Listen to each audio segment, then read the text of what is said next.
أزول لمر مازال يدير تيلي غاسا يسفوق قال مولي نس ويس 68 لو الناس معتوب أزامون تقبيليت يتوانغا سوفو سير بلا بني الدوكلان سيسم من قسمان وليلا قارا غنجي عدي غاس والو ما عدان 3 وسنة سا لكني كان عندها 3 سنين عندها إلا يسمو قد دينا سلام من نغينس هذيك مل سلام في كتيوين نسدو تاع الزيت وصغالين ترى سلام غدا غنتشمعت يدي شعل يونواس ديك السقا باري غاسمي غشنا يدينا بلي كنيس قارن نو فولون اون ريبوبليك دو كابيلي سني با اون اوتوبي ولا قرا هذه مثويا الى قد يقيم كنيس قارن تسيكتين البدا زين راه غادي ياوين اما السام بالك زين السلام راه غادي ياوين اكزاكتومون في اللي يثمر التقبيلي أزول في اللون أول اللي غادي يغال عرورون أميال أكن نكون واحدين يال دورث السا إن فقاونيو ثم ثيفوست مسا ياسمينة وبوزار ثم تظلمت مس زيدان مسا أزول في اللون أزول في اللون رشيد أزول مس الأفضل ثاني مرتنون pour l'invitation et la discussion et les débats. Je suis très heureuse de voir qu'il y a une multiplication des médias et c'est parfait. C'est très très bien, ça permet l'émergence de débats et d'idées. Très bien. Merci Zanoussouf. Merci Rachid, Zulflem Yasmina, je suis très content de cette Begina. C'est la première fois que j'ai l'occasion donc de débattre face à face avec vous. Et c'est merci Mimi Dossier, voilà, et c'est merci que vous avez dit de Melen, vous avez dit machine, c'est merci. لكن نكشم قرد الشنت ويلت وقيلا ثغالا لكن سقرن العادة غادي نكايا ثالثنا الأربعة نتيرة الطس نشغال يعني نعطلو في قبل الانديس شو الساعة مديني نسينو الناس قصي سنين شو الساعة يعني غاديني فيني بدلن قتلو في الأربعة نتيرة Il y a que en fait les charges qui changent, mais les sentences sont les mêmes, les histoires elles diffèrent effectivement parce que Neqal Varanatna cuisine Mahsoud Nousni qui ont assassiné Jamal Ben Ismail, finalement il s'est avéré qu'ils ne pouvaient pas le prouver, au contraire c'est exactement l'inverse qui était prouvé, c'est-à-dire leur non-implication dans cet assassinat. Donc à partir de là ils ne pouvaient pas continuer sur cette liste-là. Et ils ont soi-disant changé les charges en disant que de notre bon bah pareillement ils ont toujours pas de preuves de ce qu'ils avancent. Et puis en plus de ça, ça change rien aux condamnations. Ils ont toujours pris, il y a toujours plusieurs dizaines de condamnés à mort pour rien du tout. Leur innocence elle est avérée. Et en tout cas, leur culpabilité, même par rapport au feu à Gué, elle est impossible à démontrer puisqu'ils n'étaient pas sur les lieux où ils étaient. Personne ne les a pris en flagrant délit, à ce que je sache. Donc leur histoire, il n'y a rien qui change du début à la fin. Ils ont décidé de commettre un crime monstrueux pour salir la Kabylie, et en particulier l'Arvanet qui a quand même une symbolique très importante dans l'imaginaire kabyle. Quand même l'Arbanet c'est-à-dire Asmer Zan Tamur Taqbayit, Veni Tarzan. C'est l'Arbanet c'est vraiment, c'est-à-dire si on arrive à soumettre l'Arbanet c'est bon, tout le reste, ça veut dire que tout le reste, c'est déjà aplani. En tout cas, dans notre imaginaire à nous, c'est ça. Oui. Mais ما تسمحي كان باش ندخلها c'est-à-dire l'attitude وذاك المقارنه كني اللي دحدوح c'est-à-dire la première fois on nous a accusé d'être en connivence avec le MAC, puis il y a un changement, ils ont dit que ils ont avoué ça sous la torture et tout ce qui s'ensuit, c'est-à-dire en fait le changement réside là. À ce niveau-là.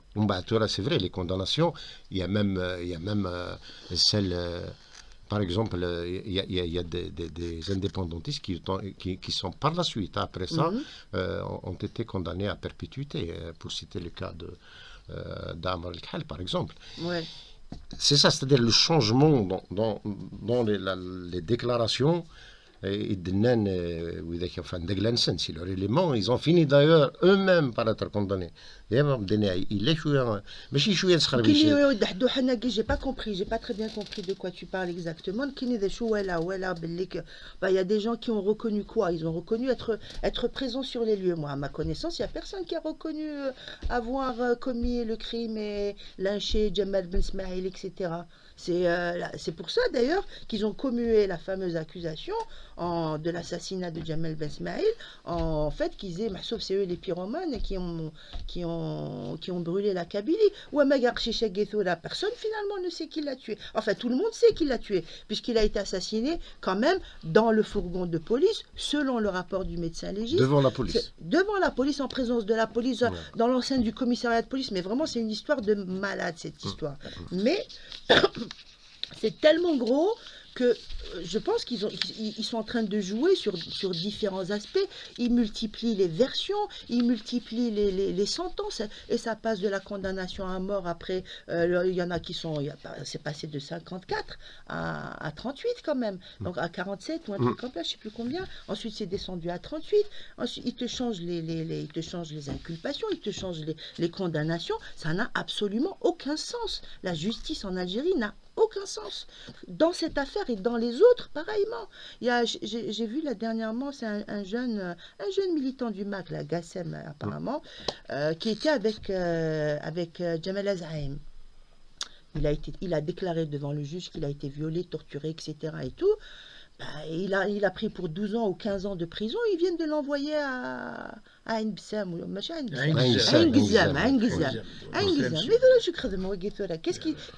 Aucun militant, aucune personne qui est condamnée dans le cadre de cet acte de terreur, c'est du terrorisme d'État en fait, ils sont en train de terroriser la Kabylie, et c'est, comment dire, c'est-à-dire il n'y a aucune logique. C'est pas la peine de chercher une logique dans ce qu'ils font. Leur logique justement, c'est de déboussoler tout le monde et de faire en sorte que tout le monde se rétracte. Je sais pas si tu as vu, par exemple, quand ils justifient, comment il s'appelle, le journaliste là, je sais plus comment il s'appelle, Abdou Smar. Quand il parle, il a pris l'exemple d'un jeune. Il disait oui, je comprends pas, il y a une injustice, il y a un flagrant délit d'injustice, ça va générer des tensions et tout.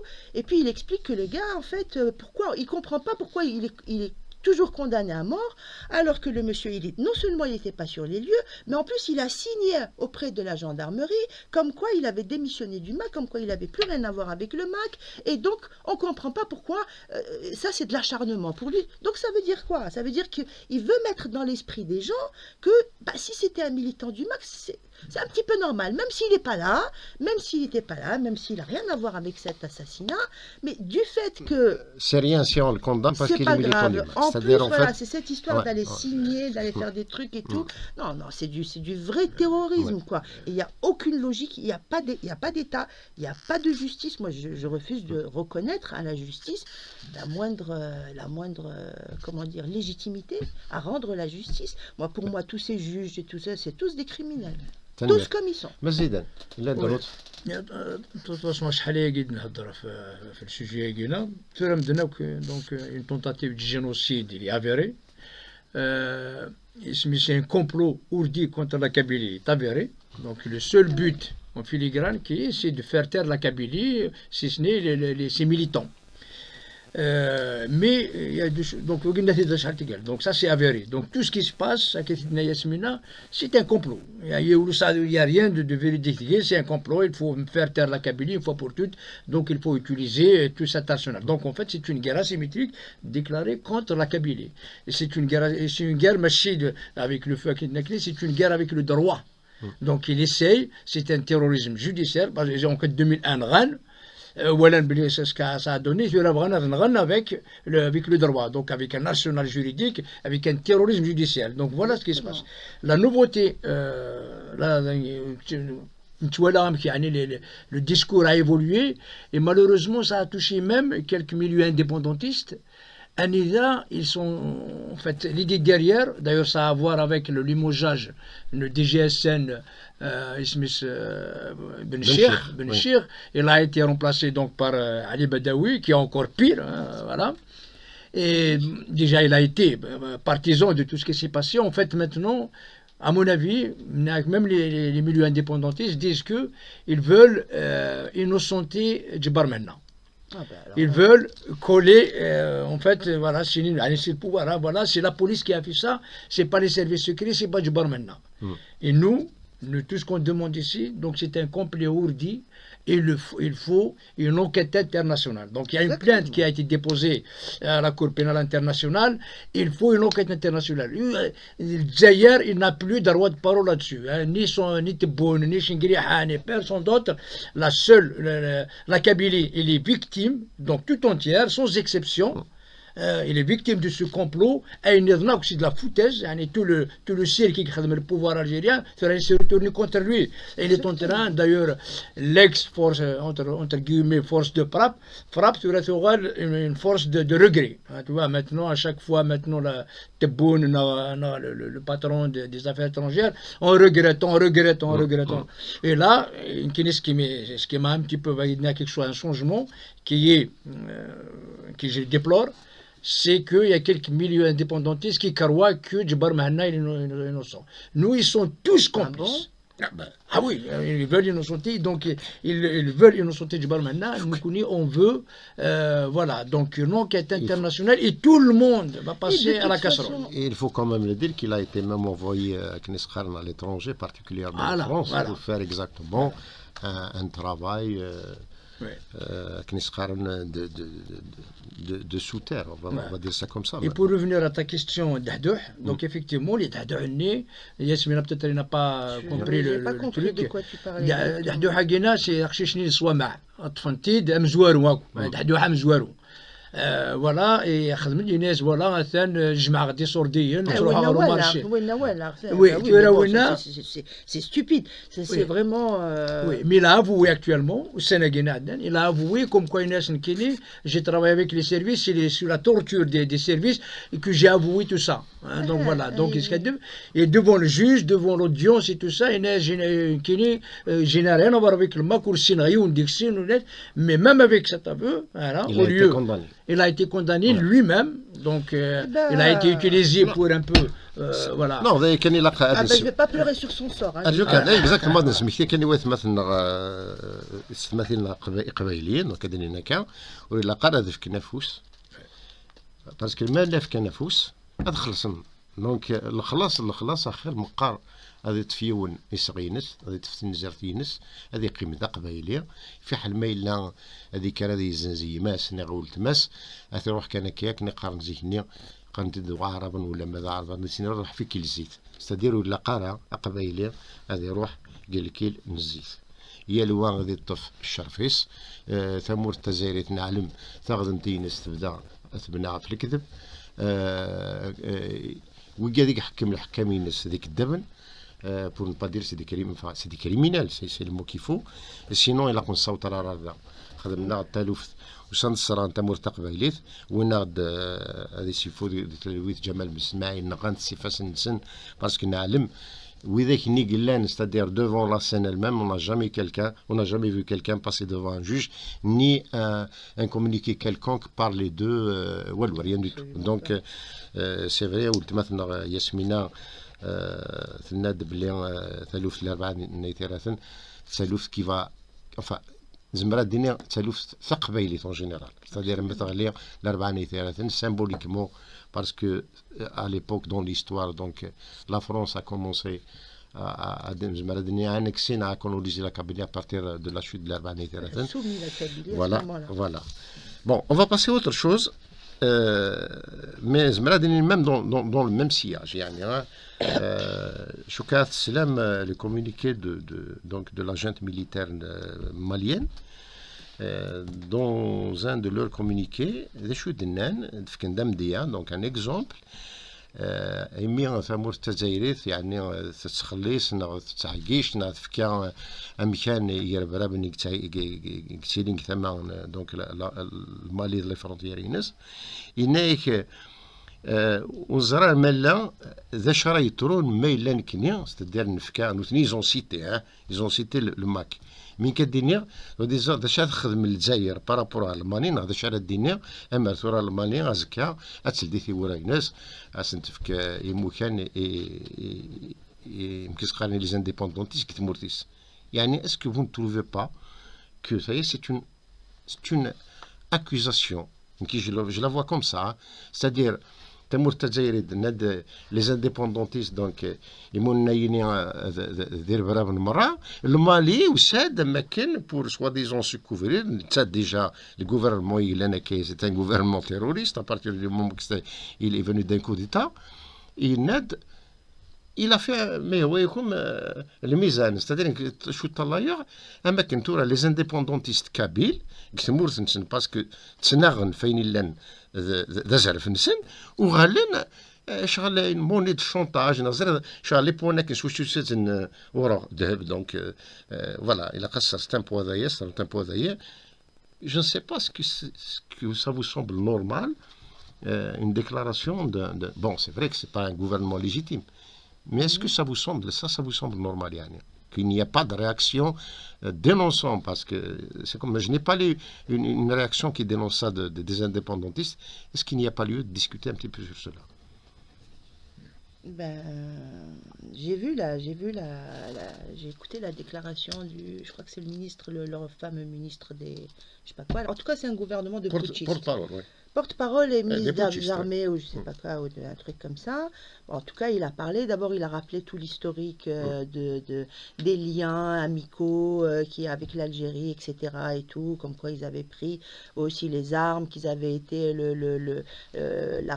l'arrière-pays, si vous voulez, de la révolution, qu'ils ont récolté, qu'ils ont accueilli les moudjahidines, entre guillemets. Qu'ils ont aidé. Et voilà, patati, etc. Ensuite, ils ont parlé des fameux accords d'Alger, de 2015, qui a soldé, si vous voulez, la fameuse rébellion de 2012, où il y a eu déclaration d'indépendance, ils ont libéré tout le territoire, mais l'histoire, quoi, c'est-à-dire, après qu'ils accusent l'Algérie, de fomenter, de créer des groupes terroristes armés. Ce qu'il a dit, c'est pas faux, hein, quand il a parlé du GSPC, là, Ouais, GSPC. Voilà, du GSPC, c'est absolument vrai, c'est-à-dire le terrorisme. De toute façon, le terrorisme islamique, il a commencé à essaimer un petit peu en Afrique du Nord avec l'Algérie, hein, et ça a essaimé aux frontières, parce que tout simplement, l'Algérie, en accord avec le Mali, parce que ça fait longtemps que les groupes islamistes ils sont dans cette zone-là sahélienne, à la frontière entre l'Algérie et le Mali, précisément dans le territoire des Touaregs de l'Azawad, et la population en a subi les impacts aussi bien sociologiques, civilisationnels, c'est-à-dire qu'il y a beaucoup de choses qui ont changé chez les Touaregs. Les Touaregs, ils ont beaucoup perdu. Et si tu veux, c'est quand ce général-là, il reproche à l'armée algérienne, à l'État algérien d'avoir instrumentalisé le terrorisme islamiste, il a raison, c'est une réalité. Sauf que eux aussi, parce que eux, ce qui les arrangeait, c'était de dépersonnaliser et de délégitimer les Touaregs. Comment délégitimer? Parce que les Touaregs, eux, c'est pas leur première rébellion, c'est la 4e ou la 5e rébellion. Depuis 1963, ils font régulièrement des rébellions. Ils n'ont jamais accepté le découpage territorial qui a été fait par l'armée française. Ils ont écrit une lettre au général de Gaulle pour lui dire, écoutez, signée par tous les Aménokas, les chefs de tribu, les machins, etc., pour lui dire, nous, vous nous restituez notre territoire comme il était. Nous ne voulons être gouvernés ni par les Arabes, parce que pour eux, l'Afrique du Nord, c'est les Arabes, ni par les Noirs. Eux, ils se considèrent entre les deux. Non, Voilà. pas pour eux, même en ce moment, pour l'Algérie, c'est ça. Hein. Oui. Officiellement, l'Algérie est arabe avant tout. Hein. Non, mais de toute façon, ça l'est. Oui, Dans ça a sa raison, constitution, ça l'est. Donc voilà, la question, elle ne se pose même pas. Donc l'État malien, il a joué le jeu de l'Algérie pour stopper. entraver les Touaregs. Ouais. Pour entraver les Touaregs et les délégitimer vis-à-vis de l'opinion internationale. Et c'est ce qui s'est passé effectivement. En 2012, on les a accusés d'être avec Ansar Dine. Et d'ailleurs, l'Algérie a même reçu Ansar Dine à Alger en disant que c'était eux les représentants du peuple Touareg. Ensuite, le MNLA, à cette époque-là, nous on était avec le MNLA, mais à cette époque-là, ils revendiquaient un État laïque, ils revendiquaient un État quand même à dominance Touareg, et c'était que des Touaregs. Là maintenant, c'est complètement autre chose. Ouais. Là maintenant, ils sont complètement dominés par la France, justement. Ceux qui leur ont été imposés par l'Algérie, c'est par l'Algérie et par le Mali et par la France. Tout le monde leur a imposé Ansar Dine et ce qu'on appelle le Mujao, qui s'est transformé aujourd'hui en mouvement armé, en mouvement arabe de l'Azawad, et le Ansar Dine, il s'est transformé en HCUA. Mais c'est les mêmes personnages, c'est les mêmes chefs et tout. Ils sont complètement sous la coupe de Ansar Dine. Donc là, aujourd'hui, les accusations qu'ils portent là-dessus, c'est vrai, mais Oulad Noutnitkan. Voilà, c'est tout. Eux, ce qui les intéresse, là, les Maliens, ce qui les intéresse, c'est de faire pression sur les Touaregs pour qu'en fait, ils soient lâchés de partout.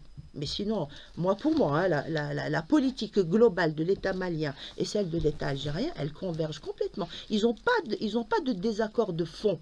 Ils n'ont pas de désaccord de fond. L'Algérie, elle n'est pas pour elle, c'est vrai que le Mali, c'est son arrière-cour. Mais elle est absolument pas contre le fait que les islamistes ils soient complètement répandus dans la région. Peut-être qu'ils sont contre les trucs Wagner, et encore, c'est pas sûr. Moi, ça, je sais pas, je pourrais pas le dire exactement, mais ce que je sais, ce dont je suis certaine, c'est que les intérêts des Touaregs et ceux de toutes les populations berbères, elles sont complètement à l'opposé des intérêts convergents de l'Algérie et du Mali. Ça, c'est sûr et certain. Vas-y, Dan. Donc là-dessus, bon, je suis tout à fait d'accord avec ce que vient de développer Yasmina. Toujours, quand il y a une lumière, quand ça parle sur une chose, donc généralement les gens, tu me connais déjà la lumière. Mais en fait, la vérité est ailleurs. Exactement. La vérité, c'est quoi? La vérité, c'est que l'Algérie ne veut pas d'un État amazigh. Voilà, le fond du truc. Après, tout ça, le complot, c'est pour que la Kabylie se taise. Voilà. Et les Mali, c'est pour que la Zawad n'émerge pas. Voilà. N'émerge pas en tant qu'il n'y aura pas d'avènement d'un État, de l'État de la Zawad et d'État d'Amazigh. Donc, Fenchtegina, au le terrorisme, en Sardine, le GSPC, le Moudjaou Yagina, c'est la. Donc, encore plus pour aggraver encore la situation, plus les Wagner. Donc, en fait, pour vraiment mater les Touaregs. Donc, et le Djaïr, il est responsable de tout ça. Donc, il a mis en place le chaos pour empêcher ça. Est-ce que les deux communiqués que vient donc de l'ancien gouvernement malien, c'est vrai, hein, donc c'est l'Algérie qui a ramené le chaos, c'est l'Algérie qui, ça les dérange. Ça les dérange effectivement parce qu'eux aussi, ils ne sont pas des saintes ni touches, hein, ce ne sont pas des gens propres, hein, c'est des putschistes et tout ça, il n'y a pas de. Mais ce qui s'est passé, c'est ça. Aïgar Daran, d'ailleurs même Tebboune, il l'a dit, hein, clairement dans un discours, Inès, je n'accepterai pas la dislocation de l'État malien.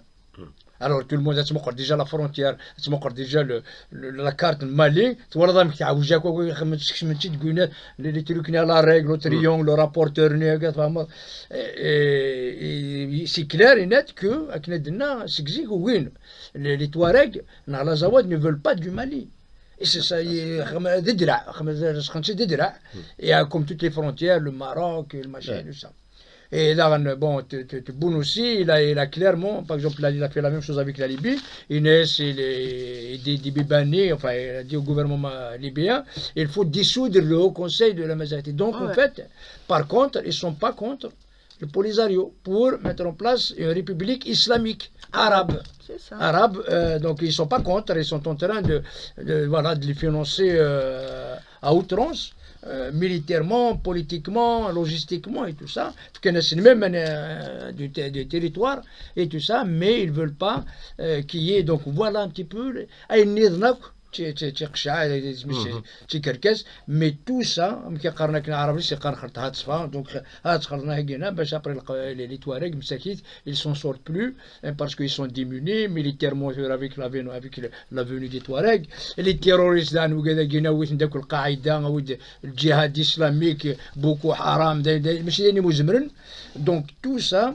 C'est ce qui fait que... Mais toujours est-il que, excuse-moi, mais c'est justement là où ils se trompent, parce que se retrouver à faire des alliances avec des organisations djihadistes islamistes, alors là, ils ont eux-mêmes signé la mort de leur idéal et de leur combat, aussi bien du point de vue de leur société, parce que leur société, elle subit quoi? Elle subit les groupes djihadistes. Avant de subir Wagner, ils subissaient qui? Ils subissaient l'État islamique au Maghreb. Et aujourd'hui, tu as la coordination des mouvements de l'Azawad qui va faire des...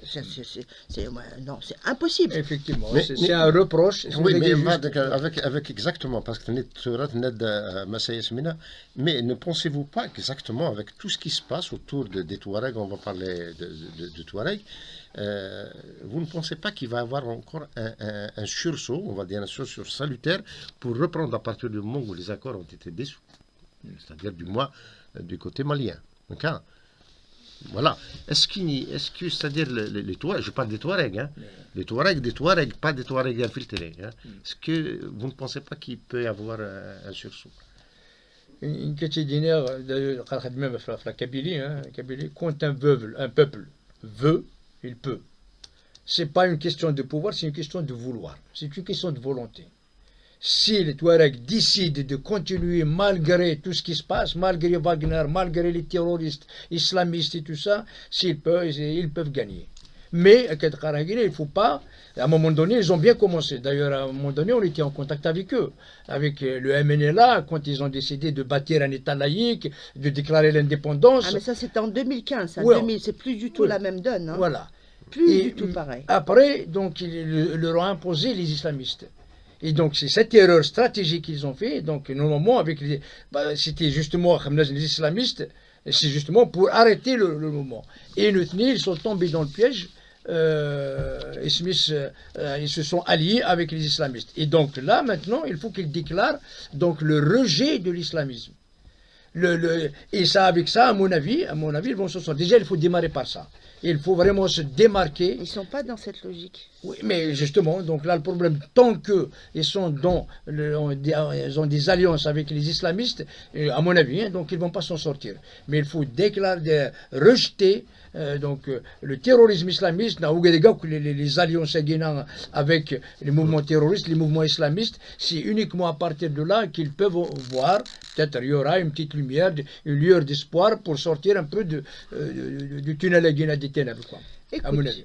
Oui, effectivement, mais alors il faudrait vraiment un miracle, hein, parce que franchement, déjà en 2012, quand ils ont commencé, on leur a mis Ansar Dine dans les pattes, ils ont quand même libéré tout leur territoire, ils ont libéré les 3 grandes régions, Gao, Timbuktu et Kidal. Sur les 3, à part Kidal qu'ils ont réussi à garder, sur les 2 autres, ils ont été complètement effacés, et par Ansar Dine et le Mujao. Le Ansar Dine et le Mujao, c'est eux qui composent la coordination des mouvements de l'Azawad d'aujourd'hui. La CMA d'aujourd'hui, c'est eux qui sont là-dedans. Le MNLA, il est dominé idéologiquement. C'est terminé le MNLA. Le MNLA, idéologiquement, il revendique quoi? Il revendique, quand tu écoutes Moussa Gassalit, il te dit, nous, on veut une république multiethnique, arabo-berbère. Mais je suis désolé, mais moi, je ne vais pas te soutenir, moi, pour une république arabo-berbère, ça ne va pas la tête. Reste avec le Mali, alors. Là, le Mali, c'est une république multiethnique. Pourquoi tu vas faire une république arabo-berbère? Mais tu te rends compte? Ça veut dire que la société Touareg, c'est quoi? La société Touareg, c'est une société ancestrale où il y a c'est-à-dire c'est une culture qui est quand même très particulière. Il y a des vestiges du matriarcat, il y a une certaine façon de voir le monde. C'est une civilisation. C'est toute une civilisation. Je veux dire, si tu rentres là-dedans, la charia islamique, ben, je veux dire, c'est plus des Touaregs, quoi. Ouais, voilà. C'est plus des Touaregs. Il n'y a aucune différence entre le Yéménite et le Saoudien et le Touareg. Voilà, je suis désolée. Moi, un Touareg qui va venir me parler, moi, d'un truc comme ça, moi, je suis pas d'accord. Je suis absolument pas d'accord. Ne serait-ce que par rapport à la perte civilisationnelle qui va se passer. Je veux dire, il n'y a rien de pire que l'islamisme pour une société. C'est leur terre en plus, hein, c'est leur terre, hein, donc Et en ça plus- leur revient de droit. Mm. Voilà, de droit international, et en plus ça ne se limite pas à ça, hein. Donc ils peuvent revendiquer plus que ça, donc Tout à ça ne se fait. limite pas juste au Mali, ils peuvent, d'ailleurs c'est la crainte de l'Algérie pour qu'ils touchent un petit peu dans le sud algérien, les Touaregs algériens, et ils touchent aussi ceux du Niger, ceux Oui. du Burkina Faso, et tout ça, donc, mais voilà.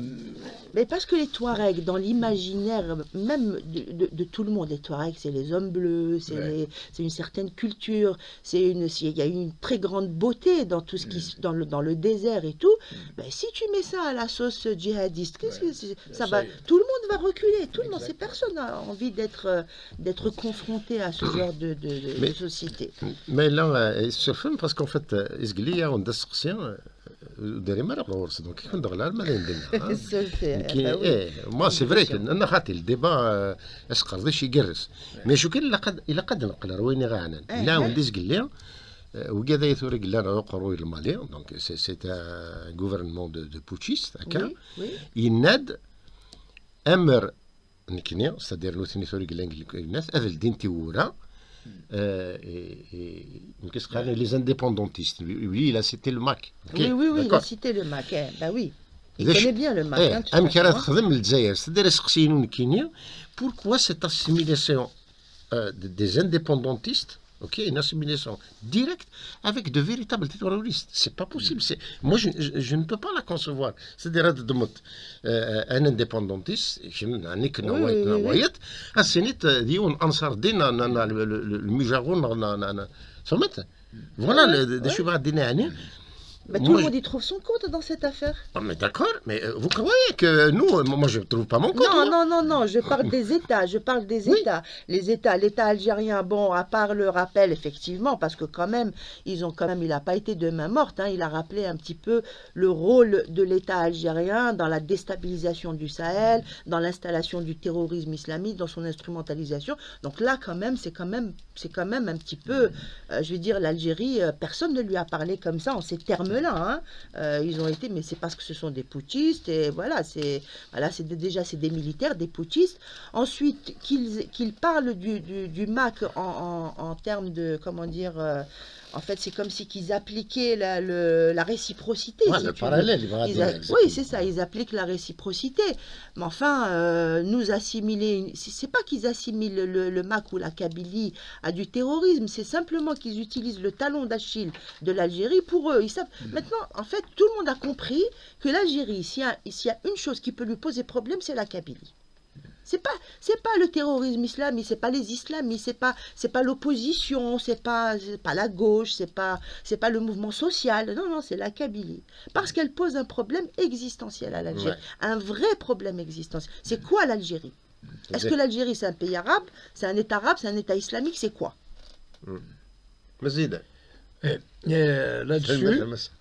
Là-dessus, le gouvernement malien, il a traité, il a fait un parallèle comme quoi voilà. Même donc la Kabylie, les indépendantistes kabyles sont des terroristes. Non, c'est pas comme ça que j'ai lu en tout cas communiqué. Pas du tout. Voilà, le gouvernement malien, il a bien séparé les séparatistes, ça veut dire les indépendantistes et les terroristes. Donc il a bien séparé ça. Ouais. Attends, je reprends. Il a dit si le Mali devrait voilà. Donc ouvrir, donner assise. Voilà. Voilà, exactement. Donc juste, il n'a pas traité les indépendants non, comme terroristes. Non. En fait, eux d'ailleurs, ils disent nous on ne parle pas avec les terroristes. Hein. Donc le gouvernement malien, il a des ceux qui ont des mains salées avec le terrorisme et tout ça, et ils n'en parlent pas. Par contre, il est prêt à discuter avec les indépendants. Donc ça veut dire les Touaregs, les Océans Ménéla, en fait ceux qui... Et d'ailleurs, ce qu'il fait en vers, donc en fait, il est en train de s'associer à Djibara, comme quoi, c'est déjà les indépendantistes, les militaires russes, d'ailleurs, il est en train de les manipuler pour qu'il n'y ait pas d'indépendance, d'indépendantistes. Donc il veut... pour répondre maintenant à ta question, la seule chose que je vois de positif là-dedans, c'est que la question kabyle, maintenant, il est internationalisée. Tout le monde voudra un jour ou l'autre poser, ça veut dire, c'est notre cause, la cause kabyle, la cause indépendantiste de la Kabylie, c'est une cause noble. Nous, on ne veut pas être un jouet, une marionnette. Voilà, voilà. Donc ça veut dire, c'est comme si, nous, on va les mettre en garde, c'est attention. La Kabylie, il a ses responsables. La Kabylie, il est millénaire, il a une civilisation, la Kabylie n'est pas manipulable. Il n'est pas manipulable. Normalement, parce que c'est un droit, on demande, c'est un peuple, la Kabylie, le peuple kabyle, c'est un peuple, il a le droit à son autodétermination. C'est un droit international. Normalement, tous les États qui ont signé cette charte des droits de l'homme doivent reconnaître le droit de l'autodétermination de la Kabylie. Donc, ça veut dire sans pour autant être une monnaie d'échange ou un moyen de chantage contre l'Algérie. Nous saluons, parce qu'il y a quelque chose de positif et quelque chose de négatif. La chose positive, c'est que la Kabylie s'est imposée maintenant sur la scène internationale. Tout le monde parle de la Kabylie. Pareil que ce que fait le Maroc aussi. Le Maroc, on aimerait bien qu'il ait plus d'avantages et pas chaque fois, on pense quand il va régler son problème Polisario, donc il va jeter la Kabylie à la poubelle. Donc nous, voilà, d'accord de parler. Donc de parler du droit de la Kabylie à son autodétermination, nous saluons ça, mais pas pour autant Azka et Dinet, non, j'ai réglé le problème pour et dans le Mali, normalement, ils sont droit d'accueillir donc les indépendantistes kabyles, de les inviter, mais pas en tant que monnaie des choses. On n'est pas là pour déstabiliser l'Algérie, on n'est pas là pour être un truc à moyen, non. On veut notre indépendance, on veut notre autodétermination, c'est tout. On ne veut pas nuire à l'Algérie. L'Algérie, c'est pareil, il y a plusieurs peuples, on ne va pas nuire à d'autres peuples d'Algérie. Mais nous, ce qu'on veut, on veut le bien de la Kabylie, mais on ne veut pas le mal d'autres. Tout en respectant les voisins. Tout en respectant les voisins. Donc là, ce qu'on demande, nous saluons déjà cette position du gouvernement malien, mais on dit attention, voilà, nous ne sommes pas manipulables à souhait, donc des marionnettes. On veut l'indépendance de la Kabylie, et ce n'est pas pour être contre tel ou tel. Voilà. Non, moi je suis pas d'accord. Moi je suis pas d'accord parce que moi je crois que entre le Mali et l'Algérie c'est une diplomatie des casquettes. Tu sais, c'est des putschistes les uns, c'est des terroristes pouvoir militaro-criminels. Les autres c'est la même chose, ce sont des putschistes. Je vois pas moi moi je crois pas qu'il faille comment dire, moi personnellement je saluerais pas par contre il faut tirer le constat oui, blâme Jensen. Moi j'ai pas besoin de dire moi aux putschistes là du Mali oui c'est bien, tu as reconnu le fait que la Kabylie existe. Non, s'il l'a reconnu c'est parce qu'il n'a pas le choix, c'est parce que c'est une situation qui s'est imposée à lui. Non mais exactement même في كاتيكتي ناس ما صدر بون مليون تيكتي مي فغا كانت دينا صدر الباراليل نيكو يعجبها صدر ايطاليا ناس ندير ايطاليا وقبل في الحق الدقيق المالي ودينا راه حل اغرف قبايليه تسنا في لي ناس الى فما سي سا vous savez les parallèles qui nous des petites distances ils sont dangereuses. Et tu as cité le Maroc d'ailleurs, où moi personnellement, bon, ça relève de moi, hein, là c'est ma petite personne qui va parler, je n'accepte pas, en fait, je n'admire pas réellement la position, parce qu'il n'y a pas une aide, on va dire, une aide politique, morale, claire. C'est-à-dire, قارن لو كان نغلمر vous avez تندينا رغور وناس هضرت في الصحراء تندين لا كابيلي c'est pas comme ça. C'est-à-dire il y a quand même des petits mots qui échappent comme ça mais ils ont leur importance. Voilà. شنو دينا ثنمير ثم ساعه مدرسه رغورنا ثنمير ثم الزيدان وذاك غادي تابعنا لو انا ذا ندير غير مكاز السلام ذا مقران تزمرت يقرزني وثمثنا قلان الحبس السلام سندفغن إثواشولي نسن يقروان تيزليان نحفنت قصار ذا وارب الشهر وراعين قزام يلوان دا يروح ذا منو روحنا راه كنيس قرن كان كا غاسو لما حكم الفلاس البطل تمارسة سي صالا ديكتاتور نسارا ما سندفغن نسارا سنكرا نعتاب فلانا هذا سولفن. Et puis voilà, la vie continue, le combat continue, et دينيا ثيمون انتي ثمور تقبليث جاون ثلويث الخير.